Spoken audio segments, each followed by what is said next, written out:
Init.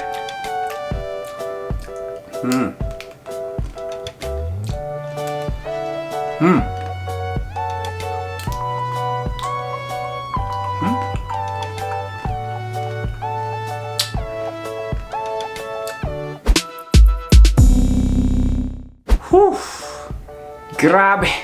Ramdam ko yung sugar talagang nag-shoot up sa akin pong katawan. Hey! Magandang araw sa iyo. This is Jon Orana, and today we'll talk about how to come up with some business ideas. You know, if you're one of those people na maaaring may negosyo ka ngayon but you're not making enough money. Parang paikot-ikot lang, trabaho, sahod, para rin namamasukan. You know, for some entrepreneurs, they feel that way, by the way. Nagnegosyo sila, but they feel na, you know what, actually mas malaki pa kita ko when I was an employee. On the other hand, may mga empleyado naman, oh man, I wish, oh man, my goodness.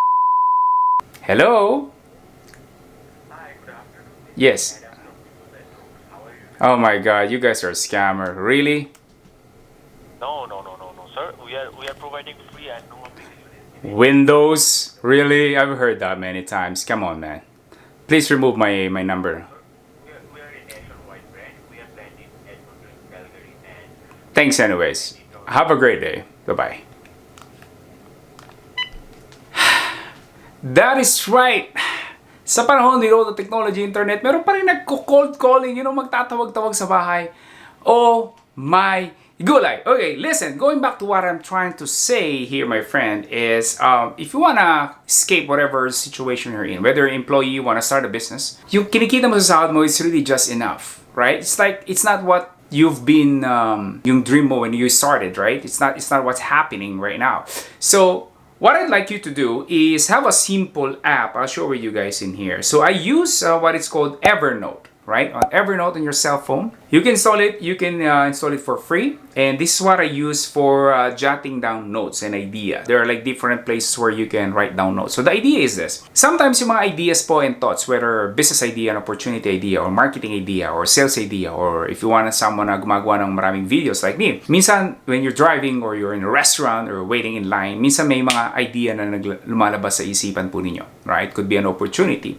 And the thing is, you want to write it down. You know, you don't want to miss those kind of opportunities. You don't want to miss that aha moment na maaaring malimutan mo. So you want to have your phone with you always, which I am assume ganun naman po ang ginagawa ninyo. But instead of just wasting your time on TikTok and other stuff, might as well use it to jot down opportunities and ideas. And I have a lot of things that I've wrote down in here. Whether it's a marketing idea, it's a product idea, it's another revenue generating strategy, or it could be another video marketing that I would like to create with you. Sinusulat ko po siya dito. It could be a study notes as well. So when I read a book or watching a YouTube video, for example, I write down some thoughts and ideas, right? So, and there are so many studies that shows that if you read a book and you are more engaged in it, meaning you write down notes, you highlight, underline, and all those kind of stuff, you tend to learn more, or rather remember those kind of ideas, which means pagka naalala mo, obviously, you can execute it, right? Because the idea is you don't want to read book just to entertain yourself unless it is like a non-fiction, a novel, right?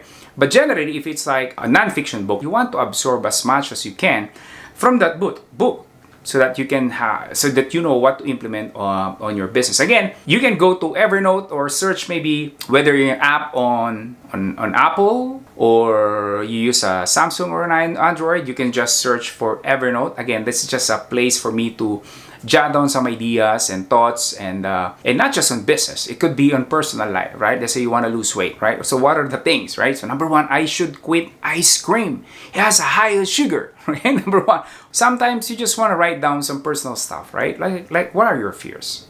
Why aren't you executing? Bakit? Panood ka lang naload ng YouTube video, hindi ka naman nag-execute. Why? So what are your fears? So you can write it down as well. If you've been following me and watching me for quite a while, I love having some sort of a meditation that I'm really just alone, right? Could be early morning, I wake up, or sometimes just go to a coffee shop and read a great book that will inspire me to take action and help me to have more sense of direction. All those personality development stuff that I really believe that if you want to succeed long term as an entrepreneur, most importantly is you develop yourself. So sabi nga nila, you know, success is not about what you're gonna accomplish, but what you've become as a person.